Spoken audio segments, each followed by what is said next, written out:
Okay, we are live. Hi, this is William Ramsey. Welcome to William Ramsey Investigates. On today's show, of a very special guest. Comes to us from London. His full name is Mark H. Sutherland, Sutherland. And if you're watching this on Rumble, Rockfin, or X Twitter, you'll see the cover of his new book. Full title is Exterminating Poverty, the true story of the Eugenic plan to get rid of the poor and the Scottish doctor who fought against it. And it looks like he wrote this in conjunction with Neil Sutherland. Mark is a trainer, facilitator, and executive coach who lives with his wife and son. You usually live in Sydney, but you're in London right now. Is that right? That's correct. Yeah, Gotcha. my wife got a posting. Awesome. He has an MBA. He's born in Singapore, so he's kind of got an international background. He has a website where you can see more about this book. I'll try to drop the website right now. It's exterminatingpovertybook.com, so people can check that out. And there's also contact information there. But we were kind of talking in the pre-show about how this issue is still present today, this kind of population control, eugenics issue, maybe not as worth talking in the public forum, but certainly elites and other people are very concerned about that. But this isn't an idea that started in the 21st century, and I think this book tells more about that. So Mark can talk more about that. So Mark, welcome to the show. Thank you very much, William, and thank you very much for having me. Excellent. So for people who haven't heard your name or this book, maybe you can talk about your background in greater detail and then your research leading up to the writing and publication of Exterminating Poverty. Sure. Look, the H in my name stands for Halliday, and I was named after the Scottish doctor who fought against eugenics. He was Halliday Gibson Sutherland. He lived between 1882 and 1960. Growing up, I learned that he had become involved in a big court case in 1923 against Marie Stopes, who, if you haven't heard her name before, she's the British Margaret Sanger, at exactly the same time proliferating much the same sort of agenda. And I took an interest as to why he stood up against Stopes's work so vehemently, because at the time, as I understand it, people were having large families, 10, 11, 12 children, some of them stillborn. And so why would this fellow turn up and sort of really say, look, this woman's experimenting on the poor? It just seemed unreasonable. When I went to the biographies of Stopes to look for the answer, they told me, well, simple answer is he's a Roman Catholic doctor. Catholics don't like contraceptives, therefore he is trying to impose Catholic teachings on Protestant Britain. So I thought, very interesting. Anyway, years later after the event, I discovered his papers at home in 2013, and I decided to research it. And I found that the story told by the biographers, when compared to actually what happened in the trial, there were huge gaps, huge omissions, that really, it wasn't historical. And what I learned was that what had been bucketed, he'd actually been bucketed as this patriarchal, zealous bigot who wanted to chain women to the kitchen sink. Whereas actually, no, he was fighting against eugenics. And it was really important to me because I realized, hang on, I've realized all this for many years based on the story that Stopes' biographers told me. That's the accepted story in society. And the fact is that even family believed the story. So that's why I thought I had to write the book. Right. So it wasn't fully complete. It's not very, I would say this is not very well known in the States. So some of these characters, maybe you can talk more in detail about Stopes and Sutherland and how they came to trial there. And the kind of differences, I think here we would call it defamation. So there is a distinct kind of provable case in the UK as opposed to American jurisprudence, right? Yeah. Well, they butted heads because effectively he wrote a book in 1922 called Birth Control, a statement of Christian doctrine against the Neo-Malthusians. And in it, he referred to Stopes as a German doctor of philosophy who had opened a family planning clinic in a poor part of London, and where he said she was using one of the most dangerous types of contraceptives available. And that came under the heading of exposing the poor to experiments. So she sued him for libel. You mentioned about hearing about the people backing her. Many of the names are still eminent today, such as George Bernard Shaw, H.G. Wells, Bertrand Russell, and a whole lot of other people who, while they're not eminent today, were in their own time. And if I were to tell you, for instance, that one of them was Sir William Bayliss, and you might say, well, who the hell's he? He was the fellow who identified and found the role of hormones. Or another fellow called Arbuthnot Lane, never heard of him, but he was the fellow who pioneered the techniques of mending bones with wires and metal plates. And so you've heard of what they did, these people. And so it was really, really eminent people pushed behind her clinic. Right. So you would say she was kind of like an early Planned Parenthood type thing in the UK. Would you agree with that? That's correct. Yeah. Okay. That's correct. And also, and Planned Parenthood here has very important backers, maybe Gates Foundation or Rockefeller Foundation. So these are eminent men. These are all eminent intellectuals. Shaw, Wells, Russell, New World Order types. I think Wells himself wrote a book, New World Order, and all about eugenics, right? So they're overlapping or carrying on the work of Darwin and Galton, right? That's correct. That's correct. And you can find at the turn of the 1800s, the 1900s, H.G. Wells writes something along the lines of putting people to death if they're, not up to scratch. There's a film you can see online on YouTube of Shaw saying that he was advocating that people should go before a public committee, much like you'd go before what we'd call the income tax commissioner, your sort of IRS, and you sit down in front of them and you say, well, this is what I've done over the last year, and you have to prove that actually you haven't been a burden to society and that you're more productive than you are consuming. And if you failed that test, Shaw was advocating that you should be put to death. And so, yeah, there was some pretty crazy ideas at that time. Yeah, it was more popular pre-Nazi Germany. Nazi Germany took it to the next degree. But yeah, it was also it was across the Atlantic too. There was a lot of turn of the century eugenicists in the US as well. So it's not limited to Germany or UK or anything like that. So yeah. How did this case progress? This is kind of the main theme of your book is these two characters meeting in court, correct? Well, how it progressed was that she sues him for libel. He gets the writ in May 1922, and there's a whole lot of pre-trial hearings that happen before it eventually gets to the High Court in London in front of a jury in February 1923.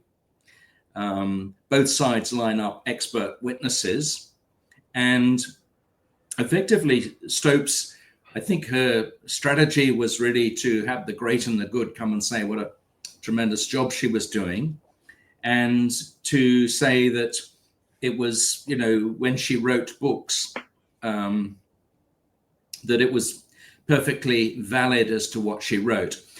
I'm getting ahead of myself a bit.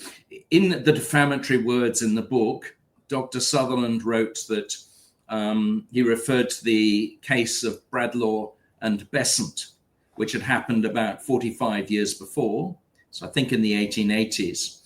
And they were Malthusians who had printed a Malthusian tract, and they were in court for obscenity.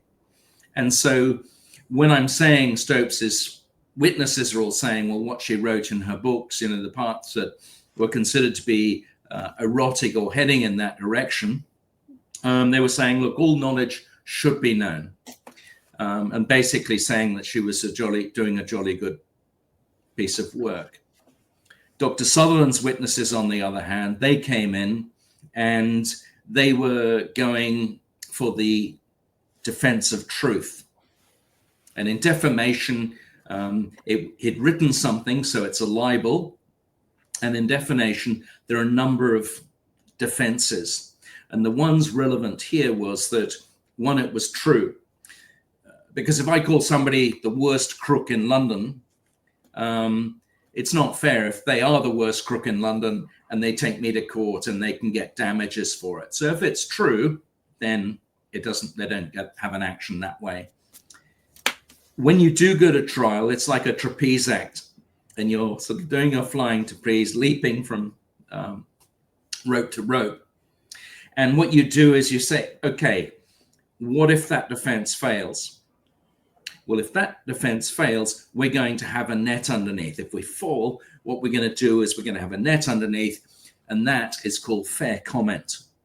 And fair comment is, if somebody's a private person and I insult them and it's defamatory, yeah, they got an action against me.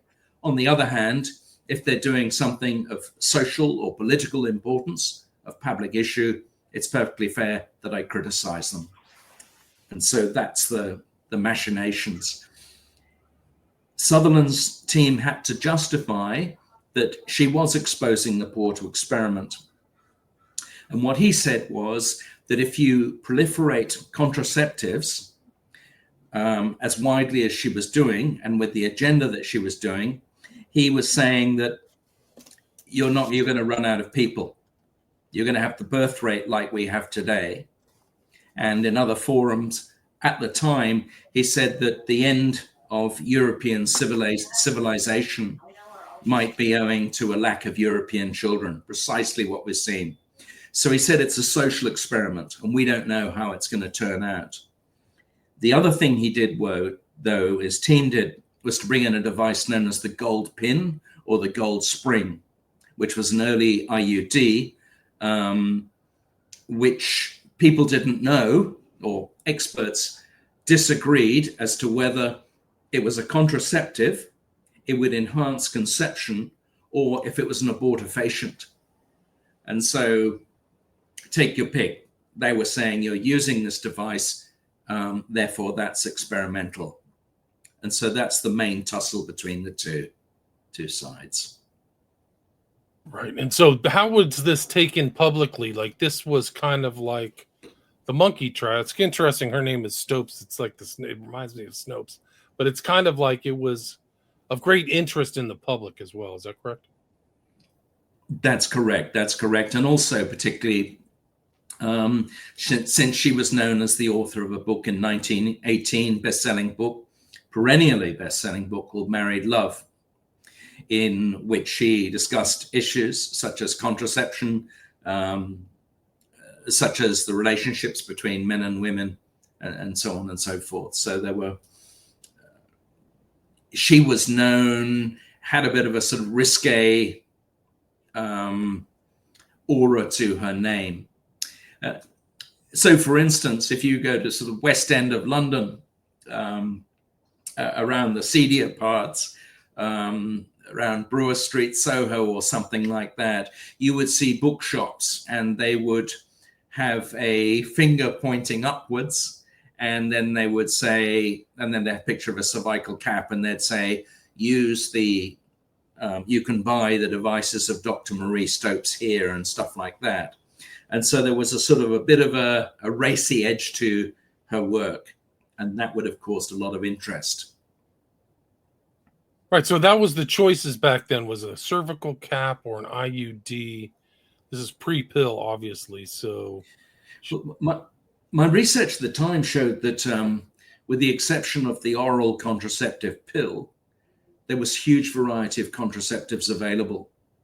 It's just that who was using them and where they were available. So for instance, you would go to a rubber shop and you'd get condoms there, I guess.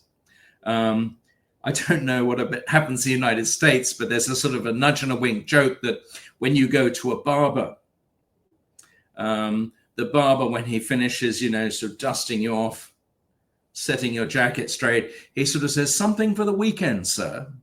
And the idea is that you're making yourself look smart, that you might be going on a date and you might be hoping to have consequences for that date. So you might need a condom or something like that. So it's something for the weekend, sir. And, so that's how it's done. Or it's done through catalogs used by middle and upper class women. But the range of devices that they could use was very, very wide. Interesting. So there's still, I guess it's always been a concern in any human society of different ways of contraception or avoiding contraception, but it's always had a theological element to it. Isn't that the case in this trial and Stopes, and also that the church had something to say, other than the Catholic Church as well, right? Who are against contraception. Yeah, just to backtrack on my last answer, was the thing I didn't perhaps draw out enough was the people who didn't use contraceptives were poor and working class families. But as far as the religious aspects of the case, Dr. Sutherland began to oppose eugenics long before he became a Catholic. He became a Catholic in 1919 or 1920 when he married my grandmother, who was an Irish Catholic. And he was, one social historian, Anne Farmer, says that he, like other Catholic converts such as G.K. Chesterton and Letitia Fairfield, Rebecca West's sister, and Hilaire Belloc, that Dr. Sutherland was attracted to Catholicism because it was alone standing up against eugenics. And that comes as a surprise because you'd think that, trade union leaders, the Fabians, the socialists, all the people that purport to be the champions of the working class, you would think that they would actually be dead against eugenics. But when you look into it, they were very, very pro-eugenics. Because as much as anything else, it would enable them to control all of the means of production in society. So the thing I'm saying is, yes, Dr. Sutherland was a Roman Catholic doctor, but he started to oppose it long before, when he was an agnostic by belief and an atheist in practice. And he got into it primarily because he was trying to prevent and cure tuberculosis. And he really got involved in that. He made Britain's first public health cinema film. He arranged and edited and contributed to books by experts. He opened schools for tuberculous children. And he was really in the forefront. And at the same time, you have the eugenicists in the British medical and scientific establishment saying, "You're wasting your time. Yes, we know germs are involved, but the germs only affect the feeble people with the round shoulders who aren't very healthy, who have very, very narrow lungs, and they have defective heredity. So sure, spend all this money on sanatoria and treatments. It's a complete waste of money." The alternative, which they suggested, was that you would let tuberculosis, you'd let nature take its course. And if the poor and the weak were to die out before they were able to reproduce, problem solved. Now, it should be pointed out that tuberculosis was a disease of poverty that affected the poor around 3-4 times more than the wealthier people. And so the idea is, yes, it does affect the poor. People like Dr. Sutherland would say, well, it's not their hereditary, it's because they have really shabby living conditions, appalling working conditions, poor working practices, pollution control, and everything else like that. They're not getting enough air. And that's why they've got this disease. So yes, there were religious aspects to him, and he was backed by the Catholic Church when they finally got their funding together. But Stopes believed he was put up by the Catholic Church to do it, to sort of cause the whole libel case. I've seen letters to her in the British Library in London from a private detective firm that she hired to find out, which says that's absolutely not the case. And the letter is actually quite tense because he's saying, I can't tell you who told me. And the implication in the letter is the person who told him was so senior in the Catholic Church that no way was she to disclose that there had been a leak. Wow, fascinating. So there was those type of things going on too. That's incredible. They used to call tuberculosis consumption, right? Because they didn't know the cause, so they thought it was, it's just something wrong with it. Yeah, like you said, they didn't understand it was just penicillin could have solved it. So it was very different, long suffering, and send people to the south of France to to get better and stuff like that. So things have changed for the better. It's almost like only a third world disease these days. But so there's all that background going on. And what else was going on? I mean, this whole eugenics, Malthusianism,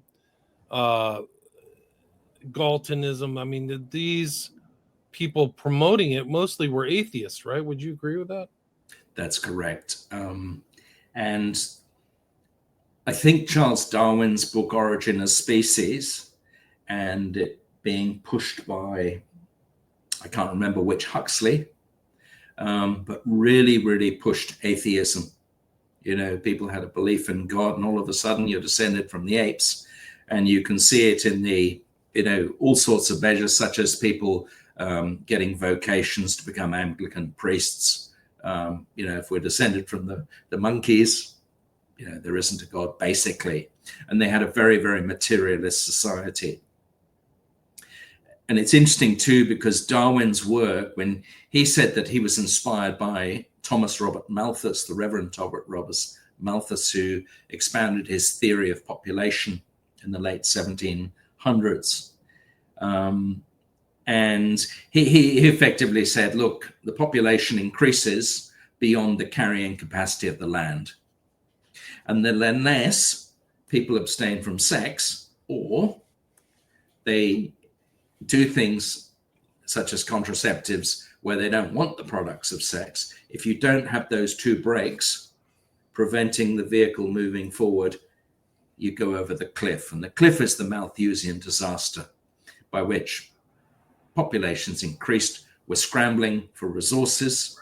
Everybody's fighting over resources. So there's war, pestilence, and famine. And they really believe this. And just as an aside, in fact, during World War I read that the Malthusian League in London, in the midst of World War I, so 1916, 1917, where large numbers of British people, Americans, but being slaughtered in the trenches. And guess what? The Malthusians say, great, let's have an embargo on babies, because this is what we're looking for. I mean, I shouldn't laugh, but it's pretty crazy stuff. It's a mentality, like it's something different. And I think Malthus also had a more interesting, nuanced background. He wasn't independent. I believe he was associated with the Royal Society and were promoters of his work. So there was kind of like a class element to his views as well, which is still similar with the class. I don't know if you go into it in the book, but the upper classes always feel like the lower classes are having too many kids, too fertile, and a threat. They always feel threatened. And so I think Malthus is part of that outlook. Yeah. What was the Society for Constructive Birth Control? You have an appendix about them, and that's part of her. It's birth control, but also racial progress. So people are talking about birth control, but it's also in the context of kind of racism, right? Is that correct? You still there? Yeah, I think that I think that Sanger was her eugenics was very much on the basis there were too many Catholics, Jews, and African Americans, and in Britain it was more on on a class basis.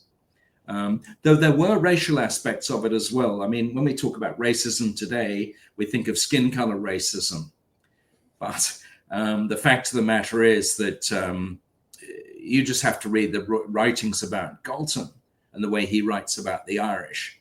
that he regards them as a subnormal race. And likewise, so there was sort of tensions between the Irish, the Scots, the Welsh, the English on a racial barrier as well.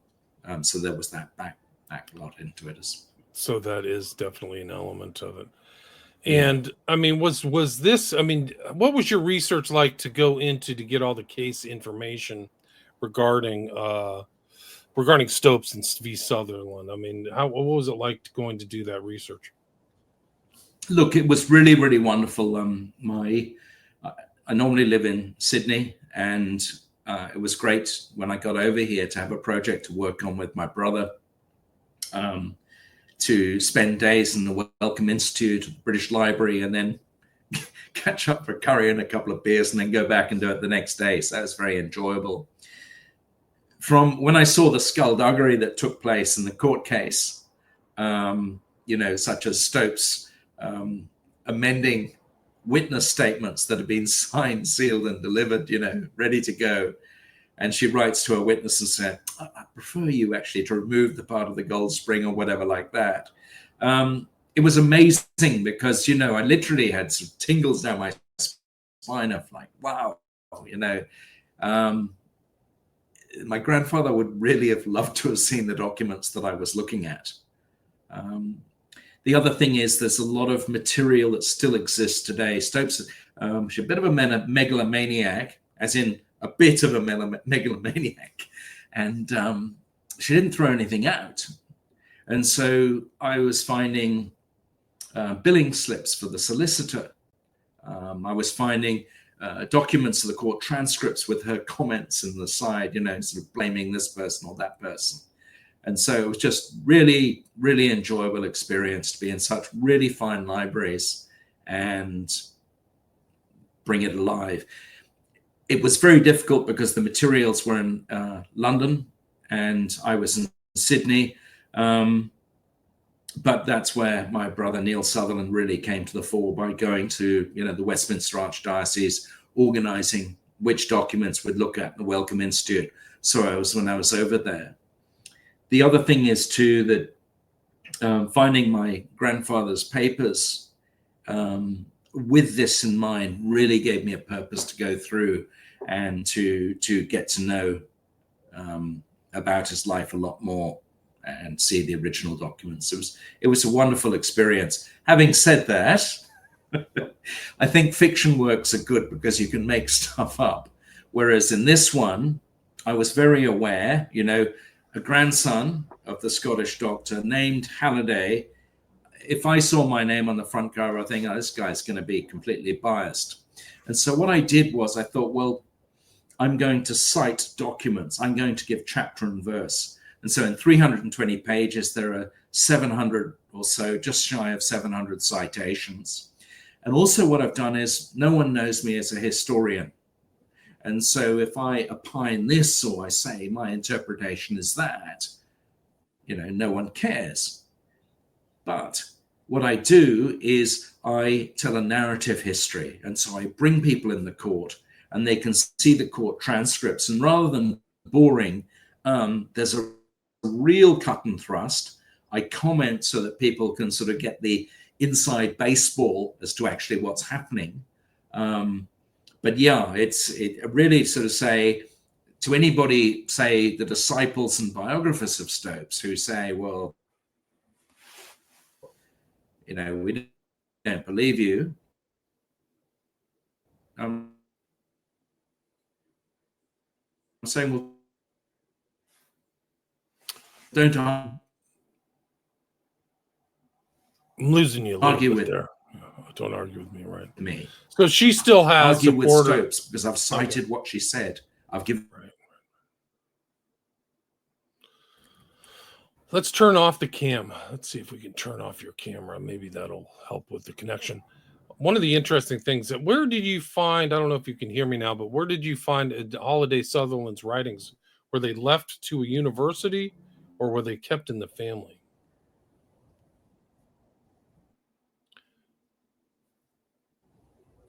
Mark, if you can turn off your video, just say stop cam. That might help with the connection. One of us is slowing down. Yeah, one of us is slowing down. Turn off your camera. You, William, Stop. but you're breaking up. Okay, stop the camera on your side. Hit stop cam on the bottom left of the screen. It'll help with the latency. I see you were on Hervoye more. It just showed geopolitics and empire. So you can get a lot of connections there. Turn off your cam, Mark. Hit stop cam on there. Yeah, he's coming in and out. I think his book is on Amazon right now. Full title is Exterminating Poverty, the True Story of the Eugenic Plan to Get Rid of the Poor and the Scottish Doctor Who Fought Against It. And I'll put a link. Will do. Okay. The link to Holiday Sutherland's website, so you can see that. How about now? You can get, it'll be better. Yeah, turn off your cam. There you go. There we go. Yeah, cam should now be off. Yeah, good. I'm directing people to Holiday Sutherland's website, so you can check that out. And also exterminatingpovertybook.com, so people can check that out. Where did Holiday have his papers at a university, or was he kept it in your kind of family? It's done. Yeah, I don't know. I don't think it's my side. You still there?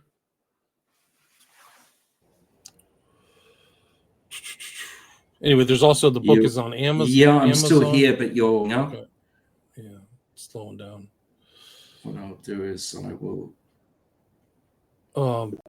stopping the cam is good. The book is on Amazon. There's a Kindle. There's paperback. And it covers. It's interesting from this different perspective because we kind of see it here with Bassan. I mean, some of these other characters in the U.S. Well, Stopes is a different story, so it's interesting to kind of see it from that. But it's actually it's interesting. They had the same issues back then as they do now, which is declining birth rate, which is actually a bigger problem. And that's Elon Musk is always railing about the declining birth rate. You're not going to have a sustainable society at a certain thing. So it's not overpopulation, it's underpopulation, believe it or not, which is like it's going to invert. So this whole population bomb, it's more of like a population cavern or something like that, which but you can see this kind of pro-natalist, anti-natalist system and the divisions between kind of typically Christian or church views and atheistic views. Because the atheistic view is always there's no provision, God won't provide, and you have too many kids. There's too much bounty. There's always less of everything. There's less of everything to go around, which I think is interesting. Mark, are you still back? You're back. Yes. Okay, good. Yeah. Where did you find the papers for Holiday Sutherland? In 2013, I went down to my mother's cellar because I had a little packing case, and my son was, at the age where he rediscovered vinyl. So I went to get all my vinyl records, the LPs, and I tripped over this suitcase. And it was rotted in one corner, so I thought, better get this out. It was full of papers, and they were Dr. Sutherland's papers. And so that was quite fortuitous. So I just went through and catalogued all of those. But it was quite... We knew they existed, but we'd moved after my father died in 87. We'd moved house. We weren't sure where the papers were. And then suddenly I rediscovered them. Wow, that's really fortunate. Like all that, those are like priceless papers. Especially like it's going to just this whole natalist, anti-natalist argument, overpopulation, underpopulation. I don't think the arguments are ever going to go away. And they're really important. Yeah. And they always confuse overcrowding with overpopulation. And, if you fly over large parts of the world, there aren't people there. And if you look at the production of food, I think it's the number one or number two producer of food in the world is the Netherlands. And it's like, hang on, that's a very small part of land. And, a lot of it's underwater reclaimed. And if we really were as vulnerable as they said, you wouldn't think the Netherlands would do it. It'd be too small to feed so many people. So yeah, it's a real mystery, and framing things a certain way and telling everybody we're running out of resources, right, and pushing that Malthusian argument in different ways today. They're still out there. Al Gore and some of these Kerry, different sides. And it is interesting because you'd expect maybe the left that represents the more labor working class, like you mentioned that, like they're just as Malthusian as the right. So it is counterintuitive in a lot of ways. It's really something else. But yeah, and if you see some of the measures they recommend, I don't know, have you heard of Margaret Sanger's My Plan for Peace? Can you retell that, please? Well, see, it's actually it was published, I think it was in the early 30s, and her plan for peace was that I'm trying to think, the dope fiends and prostitutes. And I'm laughing because the language they use, it's like, are you a dope fiend? Okay, no, I don't want you today. But the dope fiends, prostitutes, and other ne'er-do-wells in American cities would be given a choice. You can be sterilized, or if you're not going to be sterilized, you're going to have to go and live on some camp in the middle of America somewhere.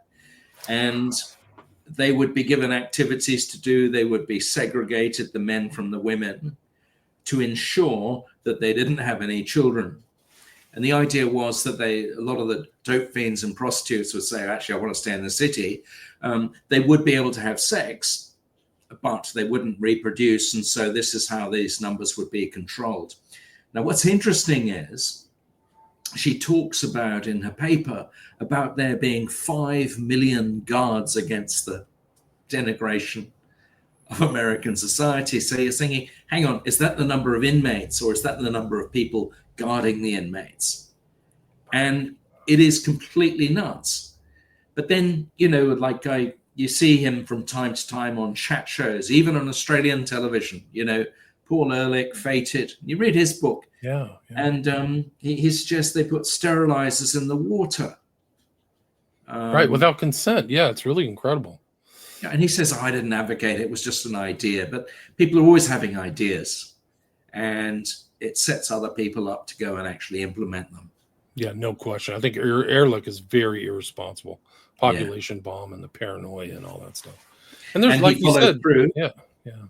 He followed through with a book which he wrote with John Holdren, who was in the Obama administration. They wrote a book on population, and they talk about compulsory abortion. Of course, he's not saying they should do it, but hey, I might put the idea in somebody's head. And these people are, treated like they're fated intellectuals.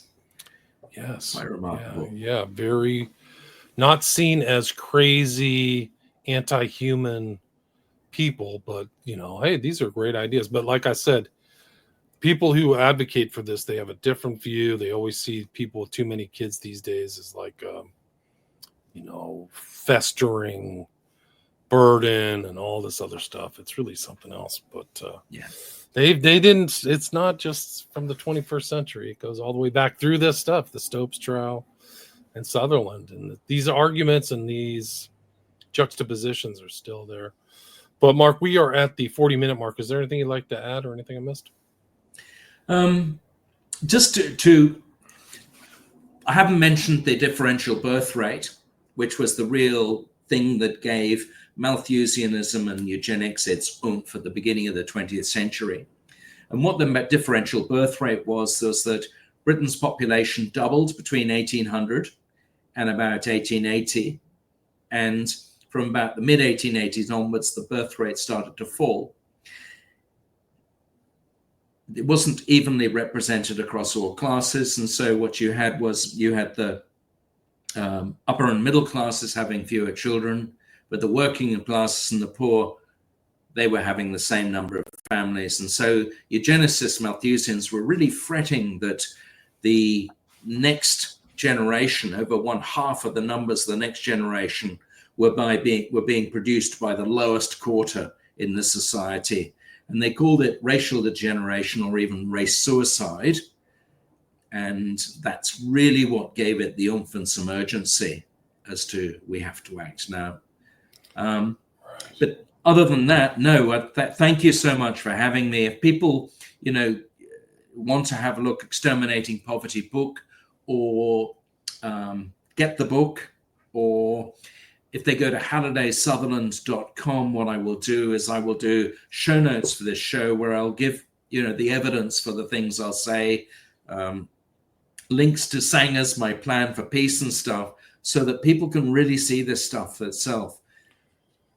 The other thing I'd say, if I'm not stretching the friendship. No, go ahead. Okay. The other thing I'd say is that back then, they were in their middle class, upper class bubble. They didn't have to concern the poor. The Labour Party, the Socialist parties didn't really exist at that stage, or they were just in their nascent stages. And so they didn't really have to care what the working class thought. So if they want to call them, as Stokes called them, very unscientific language for a scientist, where she called them hordes of defectives or the spawn of drunkards, they really, really would label people in that way. And I think the really important thing about this story is that people can actually see the agenda with plain speaking. Because after the 1960s, they decided to implement a policy of crypto-eugenics in both the United States and in Britain. And they don't tell you what they're doing. They'll just do it, but they won't tell you. So this is a real expose of just lifting the lid and see what these people are up to today. It's by no means over. No, it's not. The crypto eugenics is one of the scarier things imaginable. And I think you're right. They're absolutely doing it. But people check this out. I'll put links to both websites, the HalidaySutherland.com and the Exterminating Poverty book. And people go get this book, available on Amazon and Kindle. Full title again is Exterminating Poverty, the true story of the eugenic plan to get rid of the poor and the Scottish doctor who fought against it. And again, the author is Mark H. Sutherland. Thank you so much for your time. Thank you very much, William. All right, stay there. Thanks.